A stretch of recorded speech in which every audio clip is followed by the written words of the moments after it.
Abra lá sua Bíblia, Romanos capítulo 13.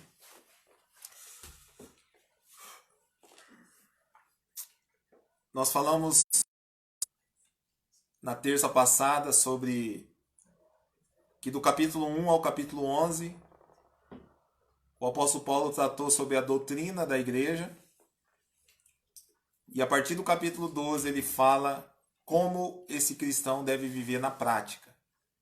Como ele vai sair da teoria, daquilo que ele aprendeu, do conhecimento teórico, e ele vai aplicar aquilo que ele aprendeu na prática. Então, irmãos, a primeira coisa que nós precisamos entender, ser crente, irmão, não é para qualquer um. Ser crente, irmão, não é para menino, não, né? Não é para qualquer um ser crente, né, irmãos? O crente fiel mesmo, o crente que procura andar de acordo com a palavra de Deus. Ele sabe que não é fácil, mas nós temos o Espírito Santo que nos ajuda, né? E quando a gente lê aqui Romanos capítulo 12, que a gente leu, fala sobre o relacionamento do homem, primeiramente com Deus, depois o relacionamento com ele mesmo, depois o relacionamento com os irmãos e como deve ser o relacionamento dele com os seus inimigos. E é tão difícil, né? Porque ele termina falando ali, né? Se o teu inimigo tiver fome, capítulo 12, terminando ali, capítulo 12, no versículo 20. Pelo contrário, se o teu inimigo tiver fome, dá-lhe de comer. Se tiver sede, dá-lhe de beber, porque fazendo isso amontoarás brasas vivas sobre a sua cabeça. Não te deixes vencer o mal, mas vença o mal com o bem. Aí alguém pode falar assim, mas não é fácil dar comida para o inimigo, não é fácil dar água para o nosso inimigo, não é fácil vencer o mal com o bem. Mas, irmão, não é fácil mesmo, né? Servir a Deus, ser crente não é coisa fácil. E eu tenho certeza que você, que é um crente fiel a Deus, você tem a consciência disso, que todo dia nós estamos remando contra a maré, né? Nós estamos batalhando, uma guerra contra a nossa natureza pecaminosa, né? Uma guerra contra a nossa natureza, mas nós vamos vencer em nome de Jesus. Já estamos vencendo, que nós temos o Espírito Santo de Deus que nos ajuda a cada dia. Amém? Agora no capítulo 13, ele começa falando como deve ser o nosso relacionamento com as autoridades. Olha o que ele diz, capítulo 13, versículo 1. Todo homem esteja sujeito a autoridades superiores, porque não há autoridade que não proceda de Deus. E as autoridades que existem foram por eles instituídas. Então, do versículo 1 ao versículo 5, ele fala como deve ser o nosso relacionamento com as autoridades. E olha o que ele diz, versículo 2. De modo, nós vamos ler até o 5 primeiramente, tá? De modo que aquele que se opõe à autoridade resiste à ordenação de Deus, e os que resistem trarão sobre si mesmo condenação. Porque não são para temor quando se faz o bem, e sim quando se faz o mal. Queres tu não temer a autoridade? Faze o bem e terás louvor dela, visto que a autoridade é ministro de Deus para o teu bem. Entretanto, se fizeres o mal, teme, porque não é sem motivo que ela traz a espada, pois é ministro de Deus, vingador, para castigar o que pratica o mal. É necessário que lhe estejais sujeitos, não somente por causa do temor da punição, mas também por dever de consciência. Então, do versículo 1 ao versículo 5, o apóstolo Paulo fala como deve ser o nosso relacionamento com as autoridades. E entenda, irmão, vamos pensar um pouquinho mais amplo aqui nessa noite. Autoridade, o que é autoridade? Às vezes a gente, quando fala autoridade, a gente já pensa no presidente, né? No prefeito, no governador. Tá certo. Mas autoridade, irmãos, ela é muito mais do que isso. Vamos colocar um exemplo aqui. Quem são as autoridades que estão acima de mim? Então, primeiro, minha mãe e meu pai. né? Até minha mãe está aí assistindo, ela é uma autoridade sobre a minha vida. Depois, meu pastor, que também está aí assistindo, pastor Duda, autoridade sobre a minha vida. Depois, os meus professores na minha pós-graduação, que eu estou cursando a pós, então eles são autoridade sobre mim. Depois, o meu patrão é uma autoridade sobre a minha vida. Aí depois, os governos. Então, você pode pensar prefeito, vereadores, juízes, polícia militar, então, senadores, deputados federais, deputado estadual, ministros e presidente da República. Então, essas são as autoridades que eu tenho sobre mim. E muitas autoridades que estão acima de você. Então, é uma hierarquia. Deus, ele trabalha dessa forma. Então, Deus está no topo dessa hierarquia, né? Está lá no topo, vamos dizer assim, uma palavra usada, né? Dessa pirâmide. E abaixo ele vai, conforme o apóstolo Paulo disse aqui, que toda autoridade procede de Deus. Toda.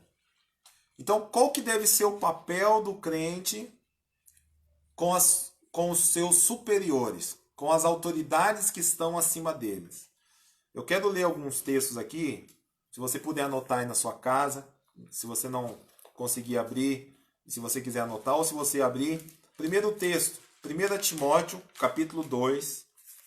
1 Timóteo, capítulo 2.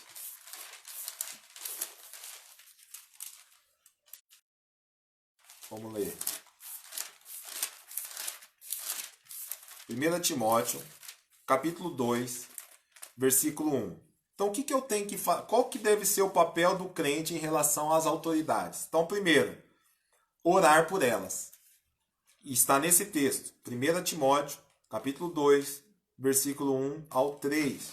Olha o que diz. Antes de tudo, pois, exorto que use práticas de súplicas, orações, intercessões, ações de graça em favor de todos os homens, em favor dos reis e de todos que acham investidos de autoridade, para que vivamos vida tranquila e mansa com toda piedade e respeito.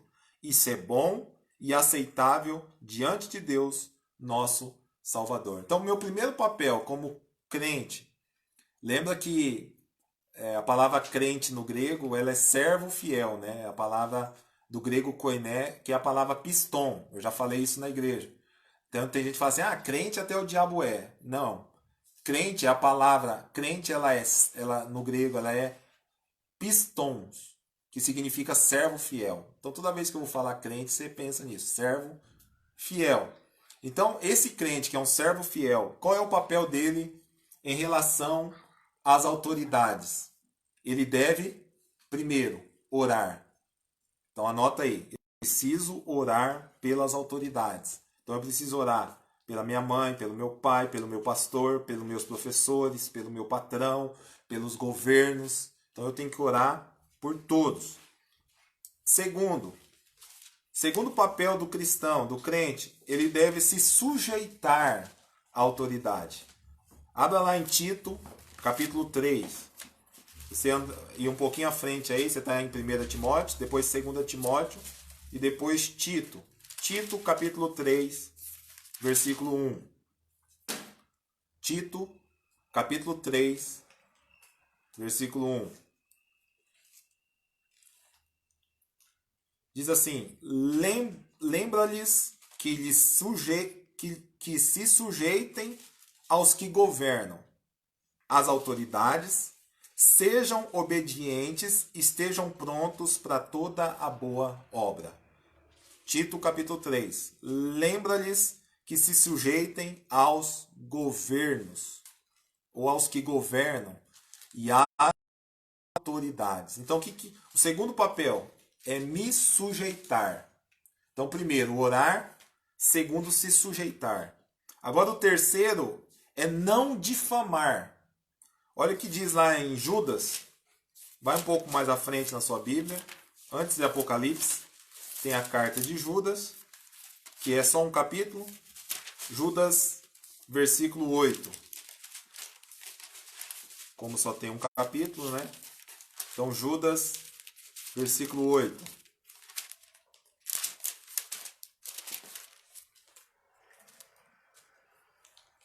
Judas fala que nós não podemos difamar as autoridades. Ora, este da mesma sorte, quais sonhadores alucinados, não só contaminam a carne, como também rejeitam governos e difamam autoridades superiores. Então eu não posso difamar as autoridades. E o que a gente vê hoje?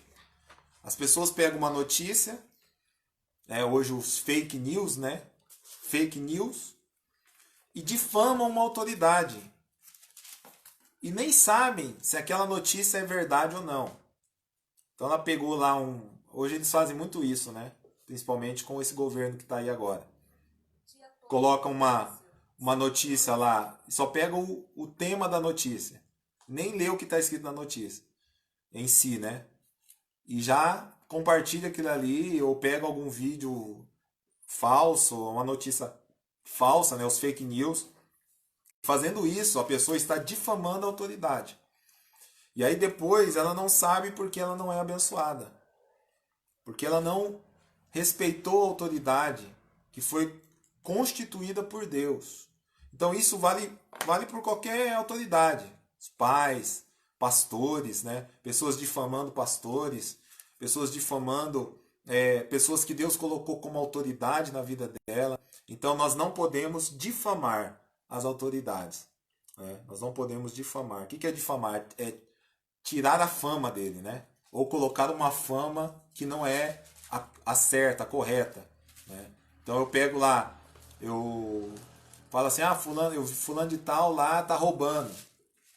Mas, na verdade, eu nem tenho provas contra aquilo. Eu nem consigo provar aquilo, mas eu estou difamando a pessoa. E aquela fama, aquela má fama, ela se espalha. Né? Notícia ruim, né, irmão? Se espalha, né? Vai rápido, né? Então, a pessoa acaba difamando a autoridade. Então, aqui em Judas, capítulo 8, ele diz, né? Rejeitam o governo de autoridades superiores. E quarto, agora eu quero que você entenda. Primeiro, orar pelas autoridades. Segundo, se sujeitar à autoridade. Terceiro, não difamar as autoridades. E quarto, me sujeitar desde que aquilo que aquela autoridade fez não fira os princípios da palavra de Deus. Então entenda, na hierarquia lá em cima está Deus e a sua palavra. Se essa autoridade que está abaixo da autoridade de Deus mandar eu fazer alguma coisa que fira os princípios que eu acredito da palavra de Deus, então eu não sou obrigado a fazer aquilo que ela falou. Quer ver um exemplo? Sadraque, Mesaque e Abednego. O rei não era autoridade sobre eles? E o que o rei fez? Fez uma imagem de ouro e mandou todo mundo se curvar diante daquela imagem. Aí, Sadraque, Mesaque e Abednego não estavam na obrigação de obedecer aquilo que o rei falou. Por quê? Porque se eles fizessem aquilo que o rei mandou, eles estavam quebrando o princípio que eles tinham da palavra de Deus, de não se curvar diante de imagens, de escultura. Então eles não se curvaram, eles desobedeceram a ordem do rei, e você sabe, eles foram lançados na fornalha e Deus deu o livramento. Outro exemplo, Daniel. O rei faz um decreto que ninguém poderia orar a outro Deus, só poderia orar pelo rei. Aí Daniel abre a janela e ora. Então ele não obedeceu aquilo que o rei havia mandado. Mas por quê? Porque ele, na escala de hierarquia, ele estava obedecendo primeiramente a Deus. Vocês estão entendendo? Então eu não sou obrigado a obedecer. Vamos colocar um exemplo aqui. O meu patrão, exemplo. Meu patrão chega num dia em mim e fala, Reinaldo, você vai ter que mentir a partir de hoje você vai ter que mentir para os clientes. Aí eu falo assim, olha, infelizmente eu não vou poder fazer isso, porque eu estou sujeito a uma autoridade que é superior ao Senhor. Então eu não vou poder mentir. Você está entendendo? Alguém fala para você fazer uma coisa e aquilo ali fira os princípios da palavra. Então eu não vou poder, eu não vou fazer. Porque existe uma autoridade que está acima daquela autoridade que está falando comigo. Quando os apóstolos são presos, lá em Atos capítulo 5, eles prendem, o Sinédrio era a autoridade sobre aqueles apóstolos, e eles falam para eles assim, olha, vamos soltar vocês, mas vocês não podem falar o nome de Jesus mais, você não pode pregar mais a palavra. Aí o que Pedro fala lá em Atos 5:29? Mais importa obedecer a Deus do que aos homens. Então ele falou assim, olha, eu não posso parar de pregar porque o Sinédrio está mandando eu parar. Eu tenho que obedecer primeiramente a Deus. Então eu preciso me sujeitar às autoridades, desde que isso não venha ferir os princípios da palavra de Deus. Então eu não posso, irmãos, preste atenção, entenda. Hoje nós temos o governo do Jair Messias Bolsonaro. Tem muitas pessoas que não gostam dele, até muitos crentes que não gostam. Mas é ele que está no governo hoje. Então, mesmo não concordando, muitos também não concordavam com a Dilma, com o Temer, com a Dilma, com o Lula. Mesmo não concordando, qual é o papel da igreja? Orar, interceder, se sujeitar àquela autoridade. Então nós tivemos uma polêmica aí esses tempos, né, quando o governo mandou parar com os cultos. E muitas pessoas falaram assim, não, a igreja não pode parar, a igreja não pode fechar. Irmãos, entenda, se o governo tivesse mandado parar por perseguição religiosa, simplesmente por perseguição religiosa, com certeza nós não iríamos parar. Mas a questão, ela está além disso. Foi mandado parar com os cultos por causa da disseminação do vírus do Covid-19, do coronavírus. E aí está, não é uma questão de perseguição religiosa, está uma questão de saúde pública. Então você está entendendo? Aí a gente precisou se sujeitar a essa ordem. Mas se fosse por outra coisa, simplesmente por parar de fazer culto, a gente não ia se sujeitar a isso. Porque primeiro, mais que o Pedro falou, mais importa obedecer a Deus do que aos homens. Está entendendo? Então, nós temos que obedecer às autoridades, mas que isso não venha ferir os princípios da palavra de Deus. E quando nós oramos, você viu lá, 1 Timóteo, que Paulo diz, quando nós oramos pelas autoridades, nós temos uma vida tranquila, uma vida de paz. Então eu não posso simplesmente me rebelar contra uma autoridade. Ah, eu não aceito isso, eu não aceito o que meu pastor está falando, eu não aceito o que meu pai está falando, o que a minha mãe está falando. Não, eu não posso, irmãos. Eu não posso me rebelar contra a autoridade. Você lê lá no Antigo Testamento, aquelas pessoas que se levantaram contra Moisés, né, Corá, Abirão, quando Arão e Miriam se levantaram contra a autoridade, que era Moisés, você viu o que aconteceu? A família toda a terra se abriu, e eles foram engolidos pela terra. Miriam ficou leprosa, porque se levantou contra a autoridade que Deus tinha constituído na vida de Moisés. Então, meu irmão, é muito sério isso aqui. Nós não podemos levantar contra as autoridades constituídas por Deus. Nós precisamos orar por elas. Nós precisamos interceder por elas. Nós precisamos abençoar elas. Nós precisamos nos sujeitar a elas. E assim nós teremos uma vida abençoada. Amém?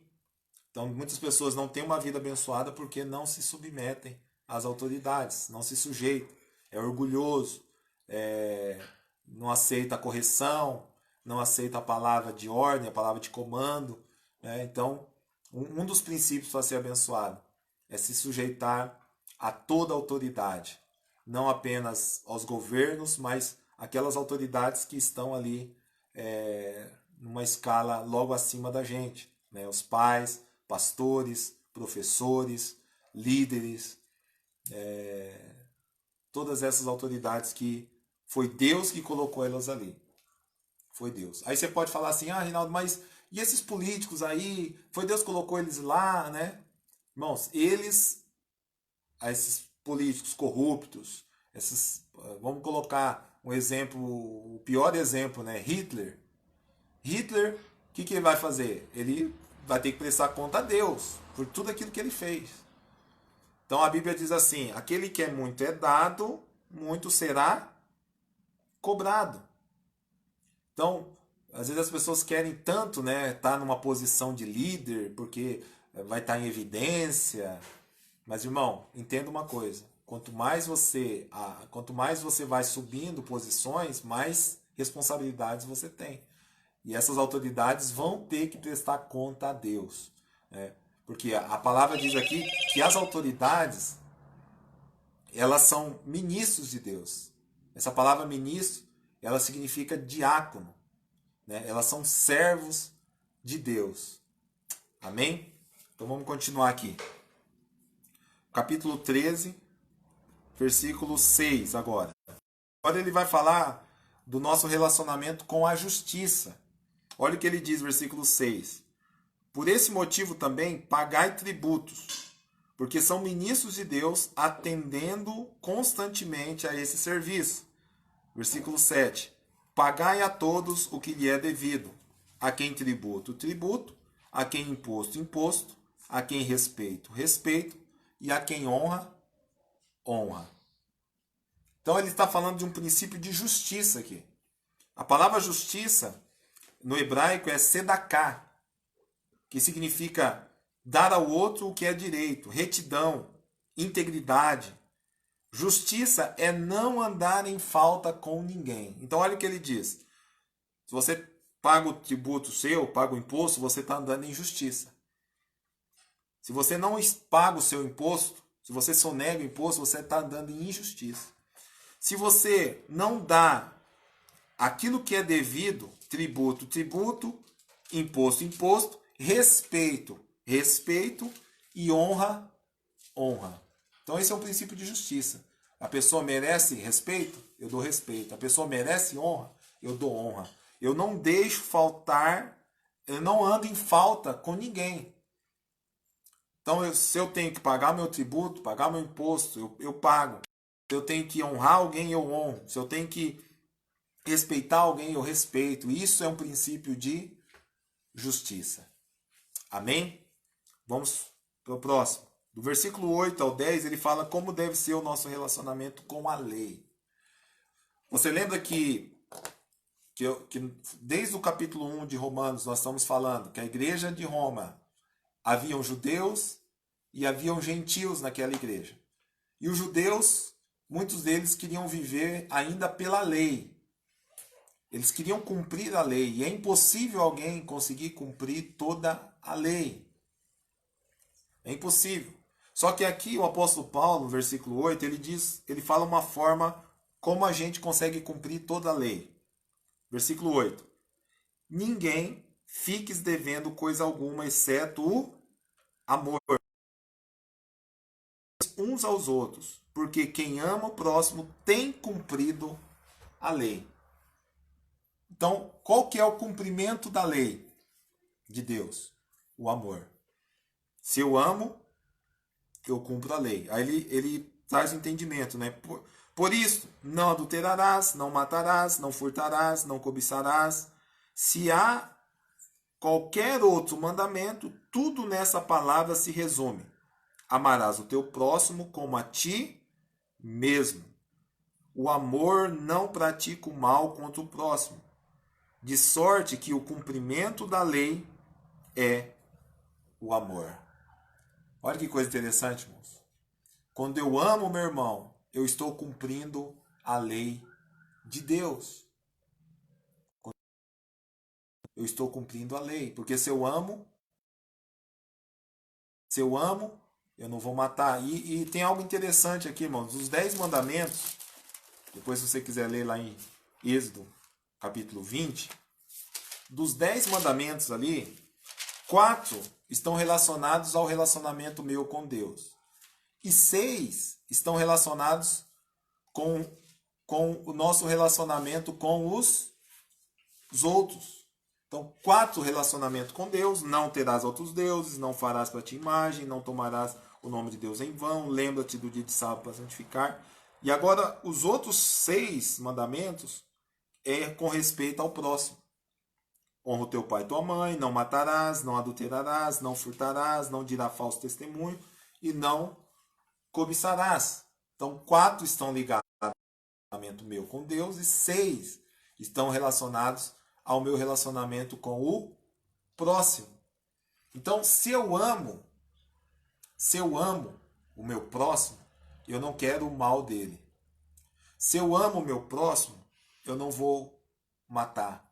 Se eu amo o meu próximo, eu não vou adulterar. Se eu amo o meu próximo, eu não vou cobiçar. Você está entendendo? Então, toda a lei se resume em uma só: amar. Eu estou cumprindo a lei.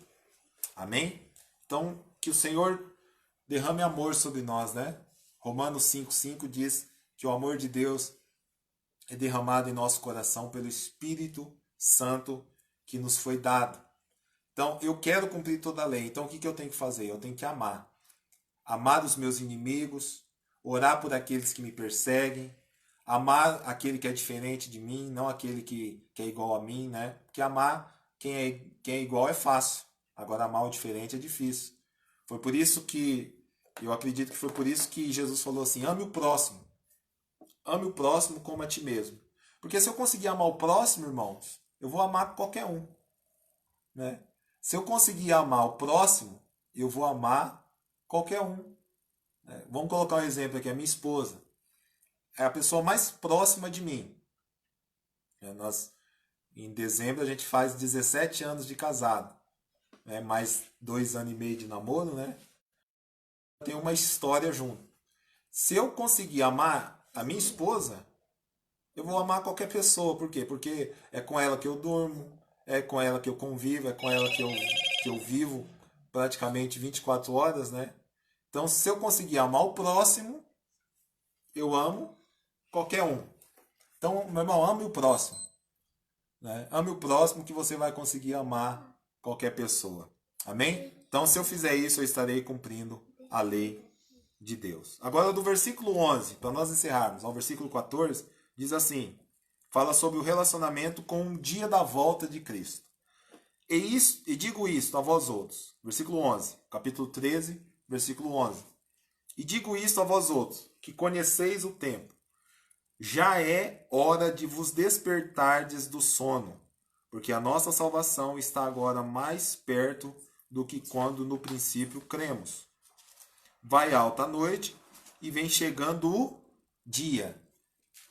Deixemo-nos, pois, as obras das trevas e revistamo-nos das armas da luz. Andemos dignamente, como em pleno dia, não em orgias e bebedices, não em impudicícia, impudicícia é falta de pudor, falta de moral, né, indecência, e dissoluções, que é romper acordo, né, é desfazer parceria. Não em contendas e ciúmes, mas revestivos do Senhor Jesus Cristo, e nada disponhais para a carne no tocante às suas concupiscências ou às suas paixões. Então, olha, ele fala como que deve ser o nosso relacionamento com o dia da volta de Cristo. Todos que conheceis o tempo, já é hora de vos despertardes do sono, porque a nossa salvação está agora mais perto do que quando no princípio cremos. Olha que coisa tremenda, irmãos. Quando o apóstolo Paulo escreveu isso aqui, vamos colocar cerca de 2000 anos atrás. Se naquela época ele falou que a nossa salvação está agora mais perto do que quando no princípio, imagina agora, está mais perto o dia da vinda de Cristo, o grande dia, né? O grande e terrível dia, né? Grande para quem espera e terrível para quem não está esperando esse dia. Está próximo, está muito próximo, está mais próximo do que antes. Cada dia está mais próximo à volta de Cristo.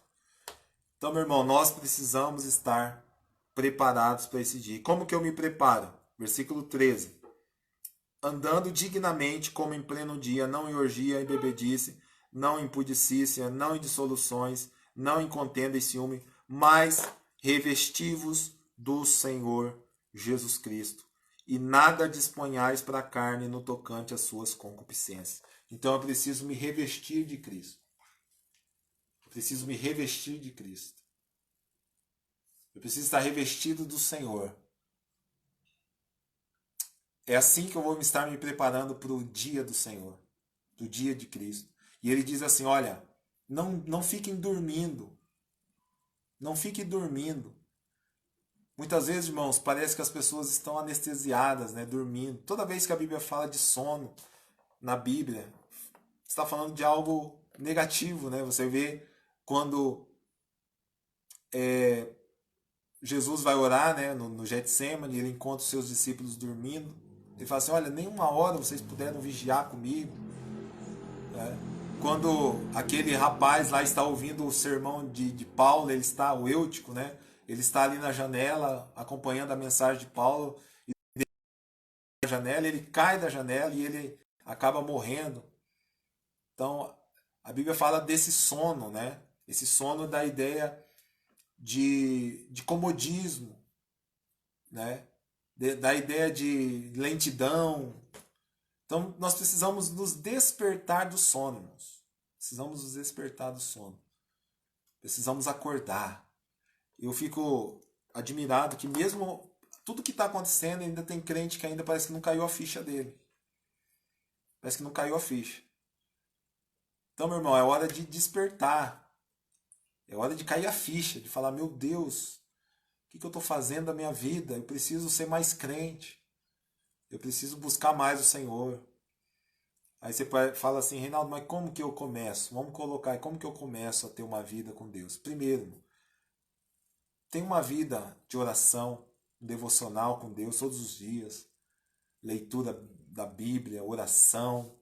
Comece assim. Leia pelo menos um capítulo por dia. Comece assim. Ore pelo menos 10 minutos. Comece fazendo isso. Você vai ver que daqui a pouco você está orando 1 hora, você está lendo 3 capítulos, 10 capítulos. Entendeu? Você começa de um capítulo, 10 minutos de oração, todos os dias. Isso já quer dizer que você está se despertando do sono. Porque o diabo ele vem, né? Ele vem trazendo sono espiritual nas pessoas. Vem trazendo esse sono, fazendo as pessoas ficarem ali despreparadas. Você lembra da parábola do joio e do trigo? Quando que o inimigo semeou joio no meio do trigo? Quando as pessoas estavam dormindo. Quando elas estavam dormindo. O inimigo veio e semeou joio no meio do trigo.